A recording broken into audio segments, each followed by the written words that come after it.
जय श्री भट्ट प्रेम रस बंधन क्यों छूटे दृढ़ पंध। ये प्रेम की डोरी में आराध्य देव ऐसे बंध जाते हैं, वो छूट ही नहीं पाते। राधा वल्लभ श्री हरिवंश सद्गुरुदेव श्री प्रेमानंद जी महाराज के दिव्य अमृत वाणी को ध्यान पूर्वक श्रवण करें और इस चैनल को सब्सक्राइब कर ले ताकि सद्गुरुदेव की अमृत वाणी आपको हमेशा मिलते रहे। राधा नाम सदैव जपते रहे। श्री हरिवंश राधे राधे। नित नित प्रेम अभंग बड़ा सूक्ष्म है। प्रेम एक बार प्रकट होता है, प्रतिपल बढ़ता रहता है। उपासक के हृदय में दैन्यता बढ़ती है। जैसे जैसे प्रेम वैसे वैसे अतृप्तता, वैसे वैसे दैन्यता, गंभीरता, अंतर्मुखता, ये सब दिव्य प्रेम के सद्गुण हैं। निरंतर अपने प्रीतम की सानिध्य का अनुभव, प्रीतम के चिंतन की स्वाभाविक वृत्ति, अखंड स्मृति उसके हृदय में जागृत हो जाती है। तो यहां श्रीपाद सावधान कर रहे हैं कि यदि तुम्हें भगवत प्रेमी संत का आश्रय, धाम का आश्रय, अखंड वास, प्रिया प्रीतम के चरणों की आराधना, तो दुर्बुद्धि मत करना। बहुत दुर्लभ बात मिल गई है। अपने अज्ञानी जन है, इसलिए प्रियालाल की इस हेतु की कृपा को खिलवाड़ समझते हैं। ये जो जन्म जन्म से हमारा भटकना हो रहा था, मिटने का समय आ गया। पर हम इतने बहिर्मुख हैं, इतने विषयानंद में डूबे हुए हैं कि भगवत कृपा की अवहेलना कर देते हैं। श्रीपाद आदेश कर रहे हैं, कह रहे हैं कि यो दुर्बुद्धि त्यजति, तुम ऐसी दुर्बुद्धि का त्याग कर दो। कोई तुम्हारा सहयोगी नहीं होगा। तुम्हारा शरीर भी तुम्हारे अनुकूल थोड़ी चलता है। देख लो, तुम्हारे अनुकूल तुम्हारा शरीर नहीं चलता, तुम्हारी इंद्रियां नहीं चलती, तुम्हारा मन नहीं चलता, तो फिर बाहर किस पर भरोसा करते हो? बात तो और बड़ी दूर की बात है। तुम्हारे मन के अनुकूल सब चले, ऐसा तो तुम्हारा मन ही नहीं अनुकूल चलता। इंद्रियां अनुकूल नहीं, शरीर अनुकूल नहीं, फिर बाहर की बात क्या? इसलिए हाथ में आ गई है मुक्ति, मोक्ष पदवी हाथ में आ गई।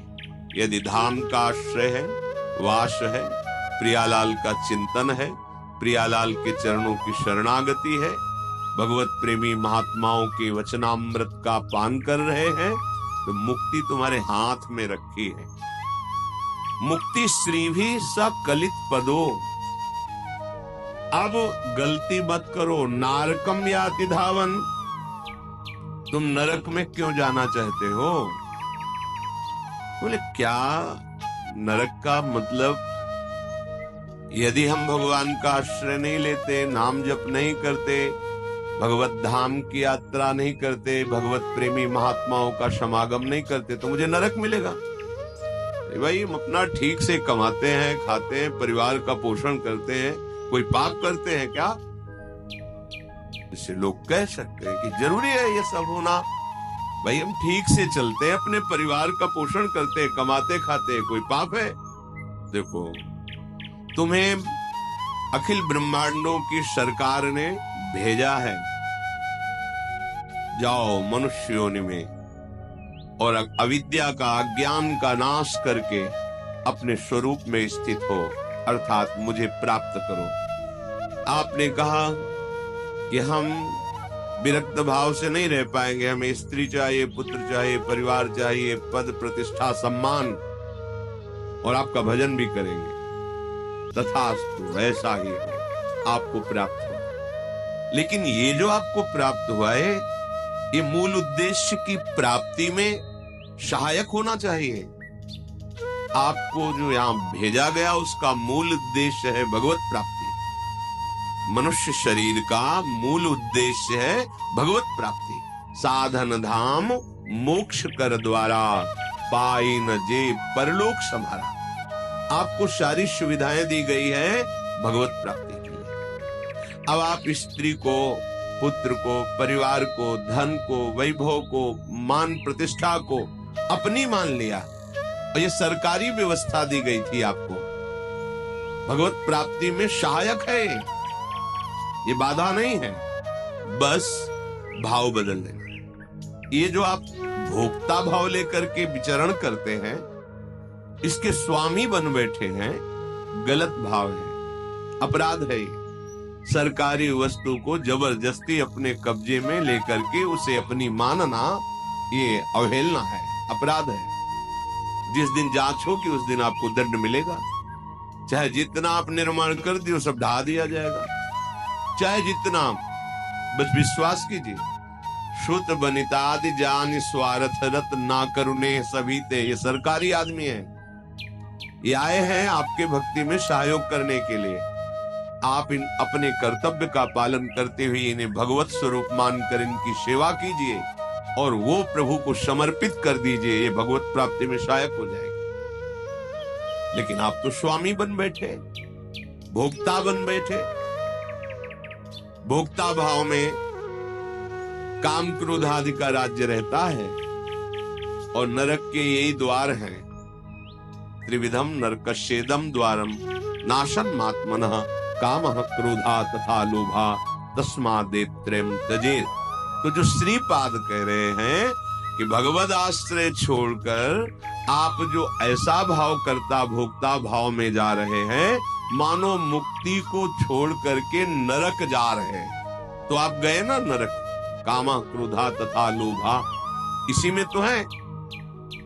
कामनाओं से युक्त होकर के कभी लोभ में विचरण करते हैं, कभी क्रोध में। कामना की पूर्ति हुई तो लोभ में, लोभ से और लाभ की इच्छा और भोगने की इच्छा। कामना में बाधा पड़ी तो क्रोध, क्रोध आया तो हिंसात्मक वृत्ति, स्मृति का ही नाश हो गया। मैं किस लिए आया था, क्या कर रहा हूं, और बंधन कारक कर्म कर बैठे। तो सावधान, इस दुर्बुद्धि का त्याग कीजिए। लब्ध्वा चिंतामणिमथ महावारिधो निक्षिपेत सह। श्रीपाद कह रहे हैं तुम्हारे हाथ में चिंतामणि आ गई है। श्रीमद राधा रसुधा निधि में महाप्रभु हरिवंश चंद्र जी कह रहे हैं, चिंतामणि प्रणमताम ब्रज नागरीणाम चूड़ामणि कुलमणि वृषभानु नामना। यहाँ कौन सी चिंतामणि की बात कर रहे हैं? स्वामिनी जी, श्री प्रिया जी। ये लालजू के भी हृदय में परम शीतलता प्रदान करने वाली है, जो अखिल लोकों की कामनाओं को पूर्ण करने वाले, परमानंद का दान करने वाले भगवान श्री कृष्ण हैं। उनको भी ये प्रेम का अद्भुत सुख प्रदान करने में समर्थ है लाडली जू। तभी तो मांगत लाल लाडिलो नागर, प्रगट भई दिन दिन की तो दान देरे नवल। चिंतामणि हमारी स्वामिनी जू है, तो स्वामिनी जू से कम नहीं है स्वामिनी जू का नाम। श्री कृष्ण चंद्र जू के भाव को भाई जी श्री हनुमान प्रसाद पोद्दार जी ने कहा कि राधा नाम, राधा रूप से भी मुझे प्रिय लगता है, राधा से प्रिय लगता है मुझको राधा नाम। अर्थात जब हमारी जिह्वा पे आ गया राधा राधा राधा, तो मानो चिंतामणि हाथ में आ गई। चिंतामणि कौन है हमारी? श्री लाडली जी। चिंतामणि किसे कहते हैं? चिंतित पदार्थों को, चिंतित वस्तुओं को, चिंतित भावनाओं को, चिंतित तत्व को प्रदान करने वाले। आप चाहे जो चिंता करें, चिंता रहित कर देती है चिंतामणि। हमारी स्वामिनी जो हमारी चिंतामणि है, उनका चिंतामणि स्वरूप राधा नाम हमारे को गुरुदेव की कृपा से मिला। राधा राधा राधा। तो लब्ध्वा चिंतामणि मत, तुम्हें चिंतामणि प्राप्त हो गई और तुम उसे महावारिधो निक्षिपेत सह, इस भव समुद्र में फेंक दिया। भव समुद्र में फेंक देने का तात्पर्य भूल गए, बार बार उपदेश सुनने पर भी, कि एक श्वास भी खाली ना जाए। तुम्हारी एक श्वास इतनी कीमत रखती है तुमने जीवन भर जो धन कमाया है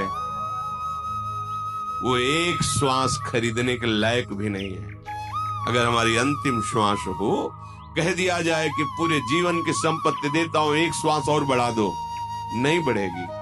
तो ऐसी कीमती श्वास से बहुत कीमती कमाई करनी चाहिए, वो है राधा राधा राधा।